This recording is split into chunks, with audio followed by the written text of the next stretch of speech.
Hi everybody, welcome back to the channel.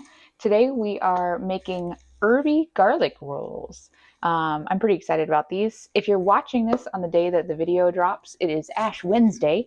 So I didn't want to get anybody, too overindulged in sweets or anything if you are fasting or abstaining today from meat and all that. So we're making some garlic rolls.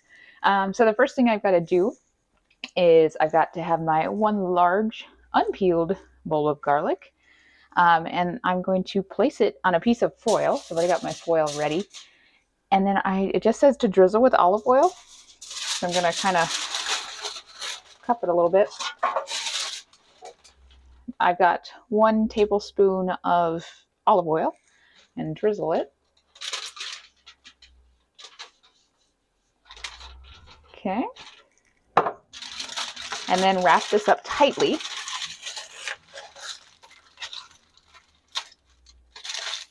Okay. All right, that's pretty tight. And then I just need to place it in a small baking tray. I have these left over from when I made the sticky toffee pudding, so I figured why not use them. And roast for 35 to 40 minutes. I've already got my oven preheated to 355 degrees Fahrenheit, 180 degrees Celsius. And then I just, gotta cook 35 to 40 minutes. Okay, the timer just went off for my garlic, so we're gonna give it a check.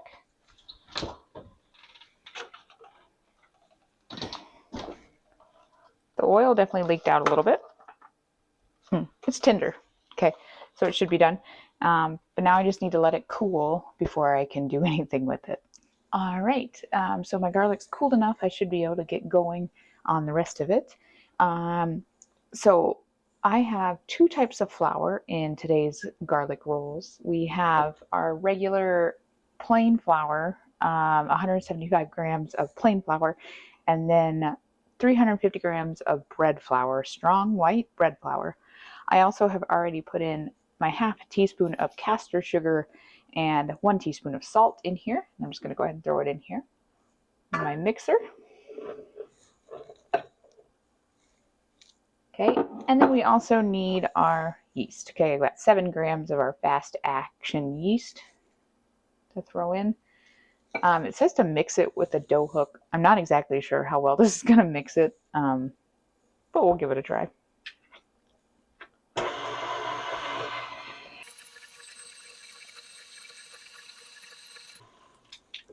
All right. So that's mixed up, combined a little bit. We're going to mix it more with some liquid in a minute anyway, so I'm not too worried about that. So speaking of my liquid, I've got 275 milliliters of warm milk. It's just kind of heating up over here. I'm just slowly warming it up so that I can add malt extract, which, as I said in the malt loaf video, the States doesn't have malt extract. So the substitution that I used last time and I'm going to use again is molasses. So I need to add a tablespoon of my molasses to my warming milk and just mix it in. So I'm going to go ahead and do that. Now last time I used this to measure my molasses, and since I need another tablespoon, it seemed like the perfect idea again.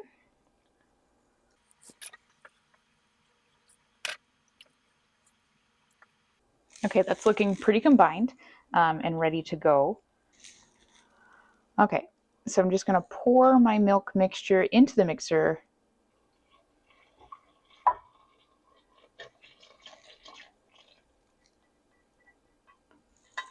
Okay.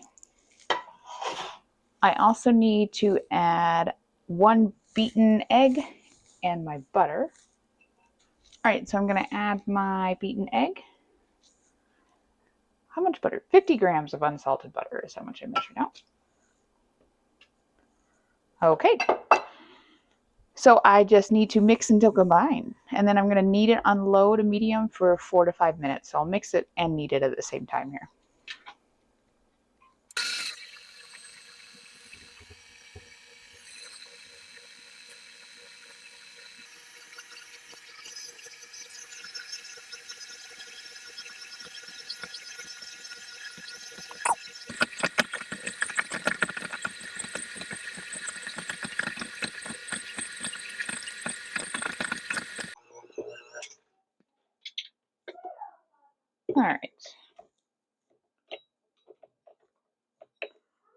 The dough is a little sticky, not too bad.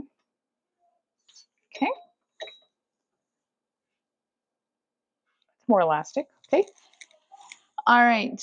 Now I need to go back to my cooled garlic. All right. And I'm just going to move this out of the way for just a minute so you can see. All right. So I'm going to take, that's what it looks like when we opened it up. Okay. Very interesting. So I need to squeeze out the garlic from the skins. Never done that. I've honestly never roasted garlic, but to know that it's that easy is pretty cool. I imagine there's a trick that I don't know. Oh, look at that. You didn't even get to see it. Just kind of came right out. Just kind of squeeze the bulb. I just said like one large garlic bulb. It didn't necessarily say like how many cloves or anything, so I just grabbed a big one. So, I mean, but we're going to be... Okay, this is a little too satisfying. It's kind of like those pimple popper videos. I know that's really gross to compare it to food, but that's the vibe I'm getting right now. So if you like to watch those videos, roast a garlic bulb.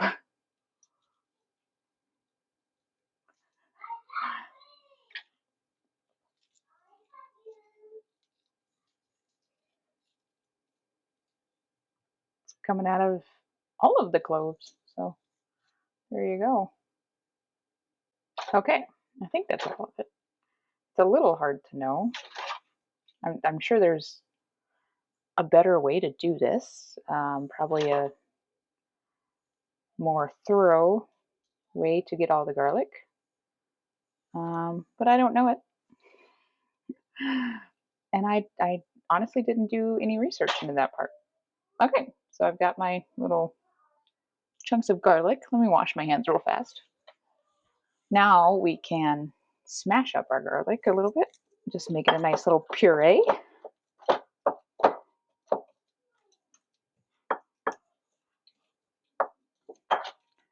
Okay. That's what I got. Okay. And now we just need to add it to the dough and knead briefly to combine. Now it doesn't say anything about taking it out of the bowl to knead it, because it does say to use a mixer because the dough is sticky, so it's a little hard to hand knead it.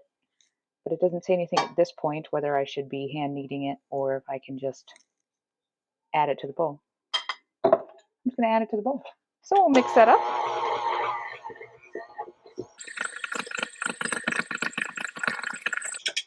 Okay, it did just say briefly, so that's all I'm going to do. So place in a lightly oiled bowl with a damp tea towel over top and leave to rise for about an hour. So this is actually a pretty time-intensive recipe because I have to leave it rise for an hour now, and then after I make it into my little rolls, I've got to leave it to proof for another hour. So going into my bowl, looks just like that. I got way too much stuff on my counter right now. Okay, and then I'm going to cover it with a tea towel, and I'll see you guys in an hour. An hour has passed, and we're going to take a look at our dough. Ooh, looks good. Okay, I've already got my work surface floured slightly, so I'm just going to turn it out. Okay, and then I'm just going to give it a little bit of a knead gently for 30 seconds.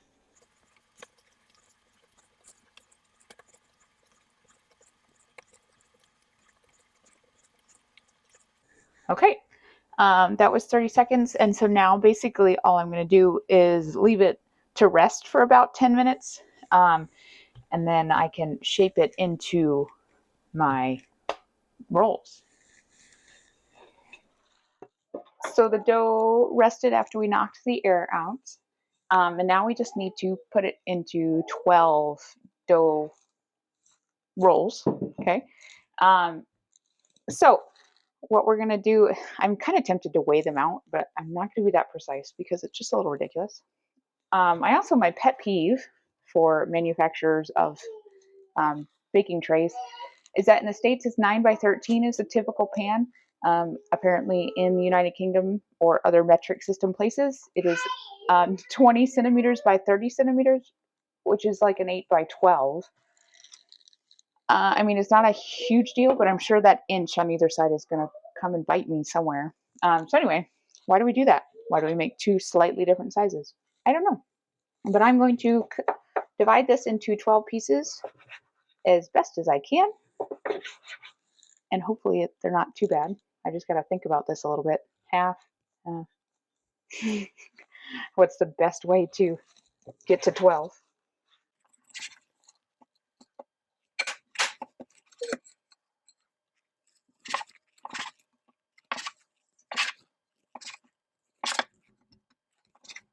Okay, that's 12 pieces. I'm going to shape them into meatballs and then place the seams on the underside. I'm not really sure what seams they're referring to, but I guess just make it pretty on top. And then we'll place them in my tray. It says they should be touching, but not like squished together. So I'm going to try to get them so they're touching.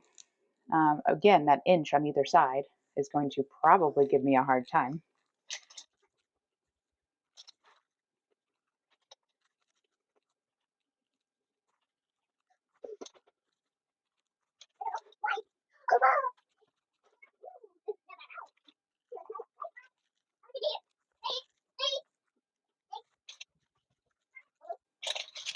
Okay, yeah, so they're not touching yet. We're supposed to let them prove again for another hour, so I'm sure after some proving, they'll rise and be touching. I hope that'll be enough. I'm actually going to switch a couple of these because my first couple are a lot bigger than my other ones. But in the end, they should kind of be the same. So I got another hour of proving to go. Our final hour of proving has passed, and so we're going to take a look at our rolls now. Ooh, they rose really well. You can definitely tell there's a couple of them that are a little smaller. I guess I should have weighed them out, but whatever. But they look good. They do. And I probably should have shaped them a little bit better. The way I cut them into wedges and then just kind of, made them into a ball, I probably should have rolled it so then they didn't have that obvious wedge shape to them in some areas. They'll still taste good, I'm sure. Anyway, I have a tablespoon of milk and 1 egg yolk, just the yolk, in here, and I'm just going to mix that up a little bit because I'm going to brush this right on top of my rolls.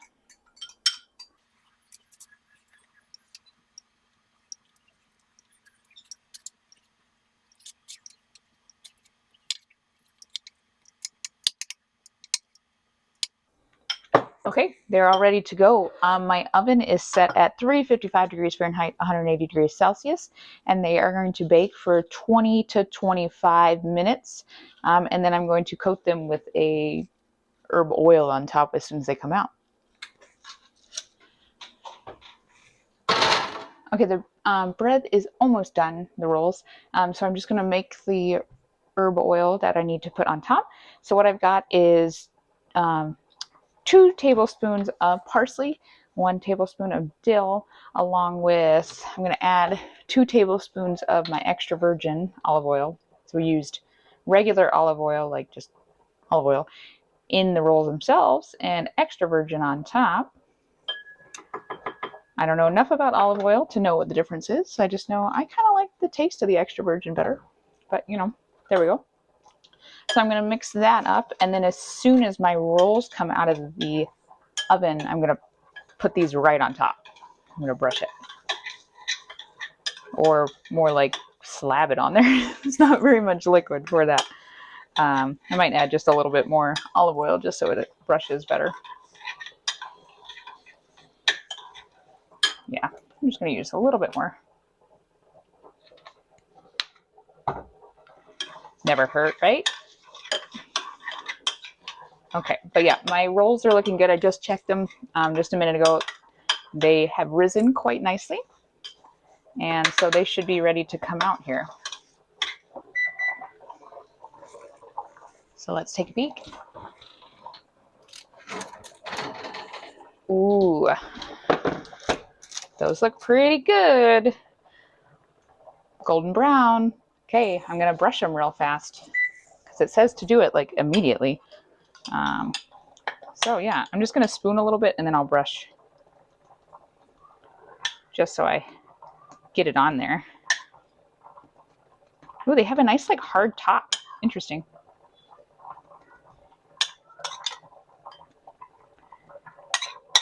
If you hear the bubbling of my spaghetti in the background, I'm also making pasta for dinner tonight. You know, Ash Wednesday. It's like a garlic pasta, so it should be really good. Some of you are probably like, it's way too much garlic, girl. Probably. I like garlic. Okay. These look really good, smell really good. It does say to let them cool a little bit before you eat them, even down to room temperature, but that ain't gonna happen.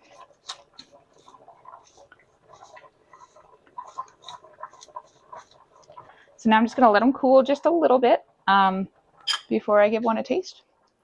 All right, everybody. So I'm gonna tell you, I already tasted one of these with dinner, just because, you know, I made dinner. And you do not want to see what it looks like when we try to feed my daughters dinner and how they need to eat. Anyway, we've got our nice, lovely garlic roll. It's really bad lighting right here. Okay. Now it's soft. It's a good texture. I don't know why I need the plate. It's a really soft roll. It's got a nice structure on the inside. It's good. You know, it doesn't have a lot of flavor is what I drew issue with. Yeah. It's a good roll. It just, there's no garlic flavor. Like, there was supposed to be a whole bowl of garlic in this, and I just don't get a whole lot of garlic. It's buttery, soft. It's just nothing impressive. So I'm a little disappointed in the overall flavor of it. But, you know, it's good roll. It took a long time. It wasn't my favorite as far as it took 2 hours to prove and then all the other stuff. So, you know, I like to make bread sweet. I wouldn't necessarily do this one again just for the lack of flavor of it. But anyway, that is my latest bake on my great British baking show, Love to Bake book. Join me next time. It's, you know, no telling what it's going to be, but you can subscribe to my channel so that you make sure to catch the next video. Go watch some other videos because there's some really good ones. And, you know, happy Ash Wednesday, and I will see you next bake.